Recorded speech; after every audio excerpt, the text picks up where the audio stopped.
Kiranya Anda dapat menikmati kebaikan hati Tuhan dan hidup dalam ketenangan hati yang Ia limpahkan kepada Anda di dalam Kristus. Mari kita merenungkan Tuhan menepati janjinya. Yosua 11 ayat 16 sampai 23. Kita berdoa. Terpujilah Engkau Tuhan yang memberikan firman-Nya untuk menerangi dan menguduskan hidup kami. Amin. Jadi ceritanya tuh Yosua berperang bagian selatan dan kemudian bagian utara dari tanah Kanaan, itu tanah perjanjian, dan Yosua memenangkan semua peperangan dengan kapan itu kita lihat ada satu bagian kota Ai yang agak unik karena ada dosa Akan, tapi kemudian sudah selesai dosanya dan Yosua berhasil memenangkan peperangan, dosanya dosa Akan dan sudah dibereskan ya. Nah, dan bacaan ini adalah kemenangan-kemenangan orang Israel. Tidak ada satu kota pun yang mengadakan ikatan persahabatan. Semua kota itu berperang kecuali Gibeon yang menipu orang Israel ya. Karena Tuhan menyebabkan hati orang itu menjadi keras sehingga mereka berperang melawan orang Israel. Supaya orang-orang itu ditumpas oleh Israel, jangan dikasihani tapi dipunahkan. Seperti yang diperintahkan Tuhan kepada Musa. Nah, Yosua datang melenyapkan orang enak. Ini orang enak, ini orang raksasa. Jadi di akhir dari peperangan Yosua, ketika dia mau merebut yang bagian akhir, Yosua berperang dengan orang enak, orang raksasa dari Hebron, Debir, dan Anab, dari seluruh pegunungan Yehuda, dari seluruh pegunungan Israel. Mereka dan kota-kota mereka ditumpas oleh Yosua. Nah, ayat yang terakhir, demikianlah Yosua merebut seluruh negeri itu sesuai dengan segala yang difirmankan Tuhan kepada Musa.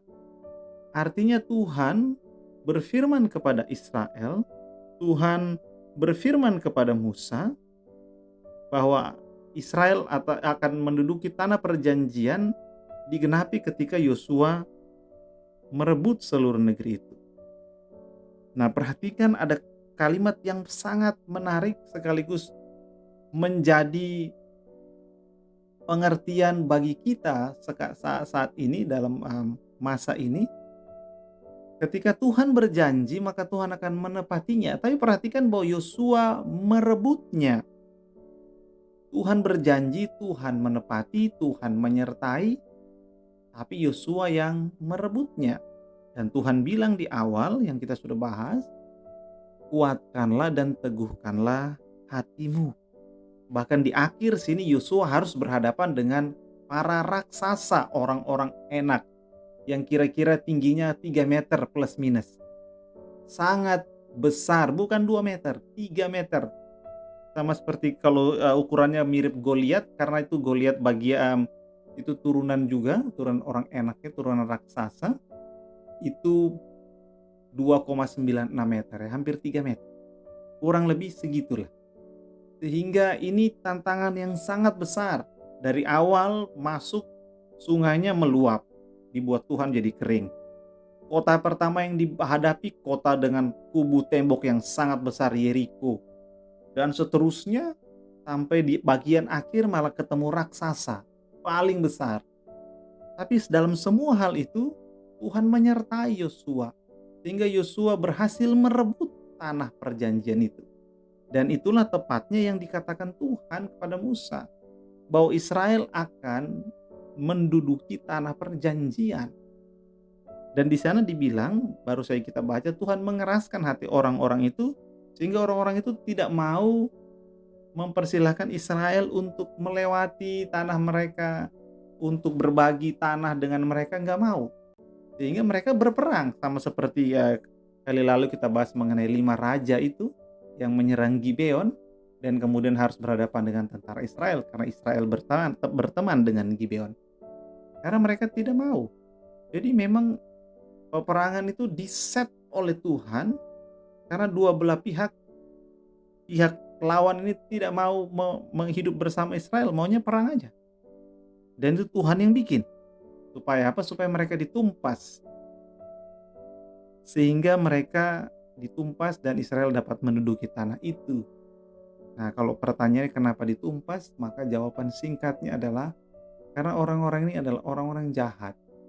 Orang-orang yang mempersembahkan anak-anak mereka kepada dewa, mereka bakar anak-anak mereka. Mereka hidup di dalam dosa-dosa yang besar, dan Tuhan menghukum mereka melalui kehadiran Israel. Dan Tuhan menggunakan Israel menghukum mereka sekaligus membawa Israel ke tanah perjanjian. Ini dua tiga pulau terlampaui dengan sekali dayung. Tuhan yang membuatnya demikian. Sehingga ketika kita melihat ketika Tuhan menggenapi janjinya, maka di sisi lain adalah manusia mencapai sesuatu. Manusia mendapatkan sesuatu. Dalam hal ini Yosua merebut dalam peperangan karena dia seorang jenderal. Tugas jenderal adalah berperang, merebut tanah perjanjian itu dalam konteks Yosua. Sehingga bagi Anda dan saya, kita semua, ketika kita memikirkan tentang janji Tuhan, maka mari kita memikirkan dua hal paling tidak. Memikirkan bahwa Tuhan setia, sehingga dia akan menggenapi janjinya, sehingga dia akan menyertai kita, sehingga dia akan memampukan kita untuk melakukan semua hal dalam rangka janjinya tergenapi.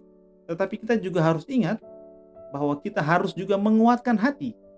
Kita harus jangan tawar hati, kita harus tetap maju, tetap berperang dalam bidang kita masing-masing untuk merebut, mencapai, melakukan apa yang memang harus kita lakukan. Sehingga di akhir dari semua itu, janji Tuhan tergenapi, kita mencapai, melakukan sesuatu yang memang seharusnya. Yosua merebut kota, merebut tanah, janji Tuhan tergenapi. Demikian Anda dan saya, mari kuatkan hatimu, jangan tawar hati, lakukan apa yang harus dilakukan. Kerja dengan baik, mendidik anak, membesarkan anak, pernikahan atau apapun. Jangan patah semangat, tetap maju karena Tuhan menyertai dan Tuhan menggenapi janjinya. Amin. Kiranya Tuhan menolong kami agar kami tetap maju karena Tuhan setia dan kami menguatkan hati kami untuk terus maju bersama Tuhan. Amin. Sejahtera dari Allah Bapa kita dan kasih karunia darinya menyertai Anda dan orang-orang yang Anda kasihi